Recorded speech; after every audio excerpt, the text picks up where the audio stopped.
That is the hammer brake.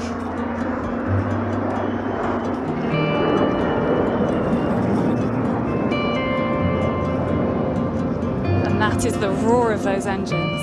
Absolutely gorgeous noise.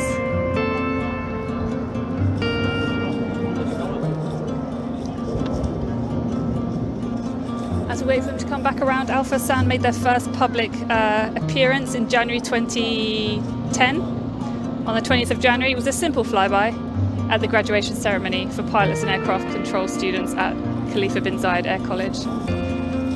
Then in July later that year, 8 UAE Air Force fighter pilots began the aerobatic formation training course under the supervision of Frecce Tricolore pilots in Italy.